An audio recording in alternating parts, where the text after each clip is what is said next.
So we're here today at WasteExpo. How are you? My friend Raghav, he's with Visia, and what does Visia do? We build AI-powered non-conformance detection systems for recycling companies.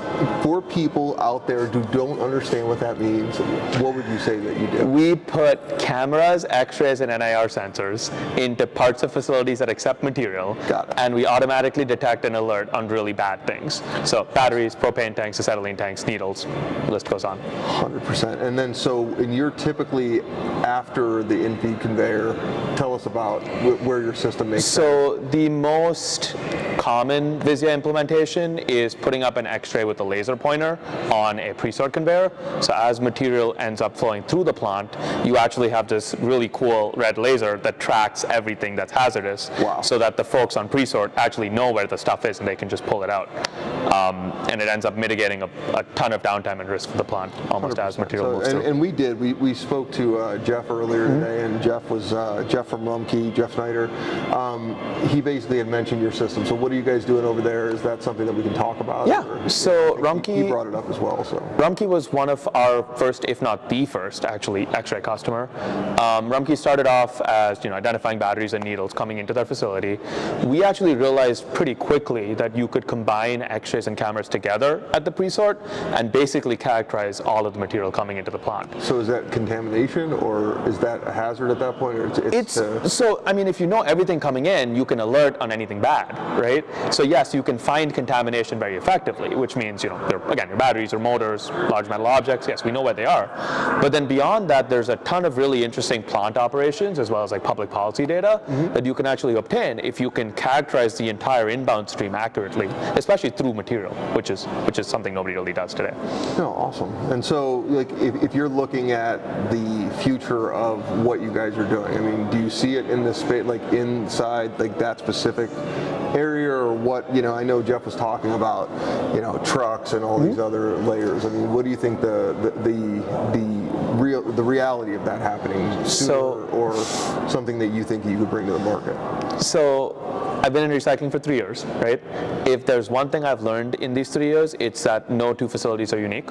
Every recycling operation has sort of built itself up through the processes that it's made over time. Yeah. And our job as tech vendors is to build solutions that fit into the plant's process instead of the other way around. And so our approach is we want to be able to come in with a variety of different ways to image material. So one is, putting up cameras anywhere in your plant, whether that's your tipping floor, whether that's your conveyor lines, whether that's your loading bays.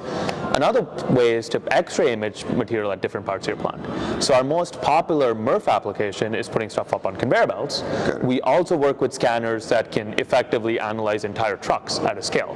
Now, of course, there's a different operations and cost profile associated with X-raying an entire truck, but the idea is we walk into a plant with all these different tools, whether that's X-raying the truck at the scale, whether that's X-raying material at the conveyor, whether that's putting cameras anywhere around.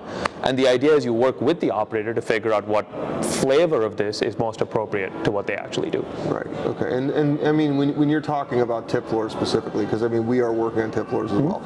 Walk me through what that solution looks like. It's actually not a tip floor solution, it's a scale solution.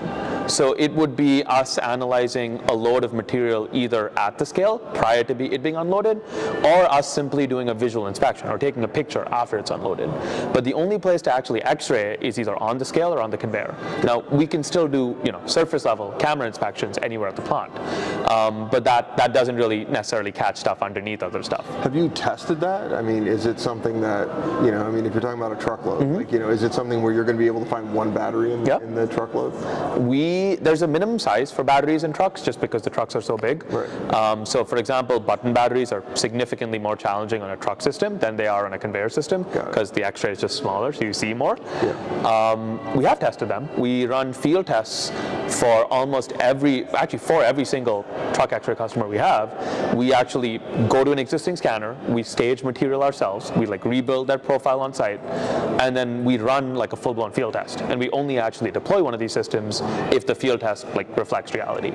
So we spot test because otherwise it's too large an investment to ask someone to go in blind. No, 100%. So I mean, and what does that process look like? Quite literally, it looks like getting an audit of the customer's material, working with a local site or a local facility at the region where we actually have this truck X-ray, and literally finding tractor trailers of material that is representative of their material, and then spiking it with batteries. Right. Oh, 100%. And you're spiking it. That's fine. We literally go on these trucks and put batteries inside and see if we can find them. Really? That's cool. And again, we talk about innovation, right? And innovation in waste and recycling, and we don't see a ton of it, right? I think, honestly, I've been in the industry for 10 years. I've seen a ton more in the last 3 years than I've seen in the last 10, right? So, and again, we were a new innovation, and we're at a point now where we're covering a lot of the nation's tip floors and MRFs, and scrap metal. But, so when you see, you're in Rumpke, how do you feel the Fire Rover fits? I don't mean to, and I'm not trying to, I'm doing this for more stuff as we go. So maybe I just get off that. What do you think? You can just what line of business you want to go to? What questions do you have? All right, so how'd you get into this business in the first place? Tell us about little Raghav running around, trying to be an entrepreneur, figuring out, hey, I'm going to do X-rays. Why X-rays? So I spent 4 years at Columbia. I studied computer science applied math. So my background, university, so not the country. Yes. The university, just letting everyone know. So my background is in computer science applied math. I describe myself as someone who fell into recycling by accident, because I did. I'm not exactly sure as to why and how it happened, but at some point senior year of college, my then roommate, now co-founder, and I built this weird belief that if you could help processors of unpredictable material bring predictability to their actual operation, that's where you would actually generate operational upside. And I think the unique challenge that any recycler faces is it's like manufacturing in reverse, right? You have very little idea what's coming into your facility. And so technology that can be built and deployed to actually standardize the process of, we don't know the conformance of our material, I think can be really impactful, whether it's for safety, whether it's for process engineering. We talk about compliance and audit automation often, right? Reporting this data back to cities or somebody else. I think the way we use this data is almost multi-pronged. But I think the most obvious application, more often than not, is safety and out, because some of these things are just ugly. Yeah. Oh man. And from a mitigation perspective, right? Basically, the mitigation of risk drives the investment versus the understanding of every single thing that comes in and out of a waste stream. Because we're going to get to that point where we know every single piece of material that comes into a facility, and we're going to know, when do you think that happens? I think it's actually just about finding levers to get the technology in, right? And so the way, what Jeff and I talk a lot about with Rumpke, is battery detection is not the goal. Battery detection is just a business case 100%. that makes sense for us to put an X-ray powered by AI into that facility, right? And that powers the actual project, but that doesn't mean we stop by just finding batteries, right? So I think the more we're able to work with customers to find these high impact use cases that actually drive the bottom line today, the more you open the door to, hey, the X-ray is already at your plant. Now I can actually characterize all the material and see if it lines up with a manual audit, right? And so it's almost about finding economically efficient excuses to get the tech in, which is a bad way to phrase it, but it's truly what it is. That makes sense. What is the reason to solve a problem today? But then how do we build technology where the tech itself will continue to improve even after you solve the first problem? Right. No, and that's, it's a great. So do you see yourself this type of technology in waste and recycling? Do you see it outside of waste and recycling? I think waste. I know it's being used other places, but this type of commercialization. I think we are a waste and recycling business. I think the biggest place for material conformance or non-conformance detection to make a difference is in our secondary material stream, because we just have no idea what people produce, right? I think as the world gets more and more circular, we're going to see more incorporation of secondary feedstock into a ton of other more traditional parts of the supply chain. Sure. I think as that happens, we will probably end up having an impact or a role to play in those sectors as well. But I think recycling is just such a big national priority, and it's such a large opportunity as is. And we still see fires, and until we see, as long as we're seeing fires, you and I have work to do. So. No, 100%. And so, do you see from a metal recycling perspective, what's your? You guys have a use case there. Of course, the answer is going to be yes. No entrepreneur would say no. But what's your gut feel on that side? I think I think the recycled metals industry is really interesting for a ton of different reasons.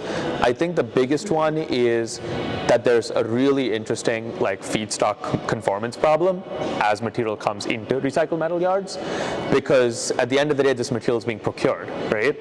And so unlike a MRF customer, for example, where there's a contract with which the material is being dropped off, here it's being actively bought.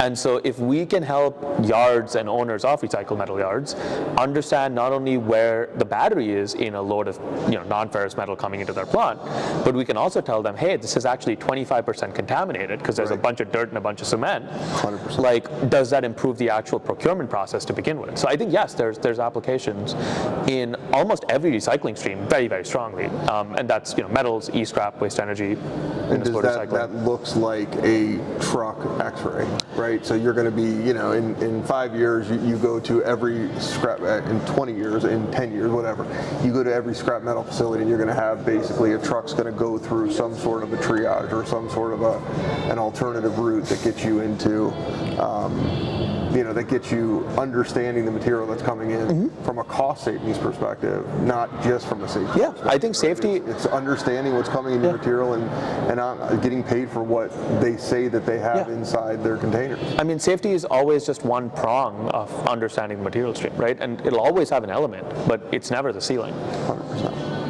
Well, it was fun. Are you excited to be here at the show? I mean, it'll be a good time. It'll be a good time. So, famous last words? I don't have any famous last words. All right. So, what do you think of the Fire Rover system? Tell me specifically what you think about the Fire Rover system. You like that one? I think that's a good one. Yeah, I think it's a good one. I'll give you my honest take and I'll give you my real take. My honest take is when I knew you guys started doing it, I was like, why has nobody else done it before? But at the same time, it's absolutely fucking essential, and it will only continue to be more essential because I think people sometimes conflate contamination with the only thing that causes thermal risk, right? The reality is you could have a really hot day and that could also cause you thermal risk. 100%. Hot and dryness. Yeah, and so I think that probably the first thing that comes to mind about Fire Rover is I don't see it going anywhere. I also think there's a ton of really interesting opportunities for customers that are both covering their fire protection on the back end, and we're also helping reduce risk on the front end. I know you and I have talked about insurance before. Of course.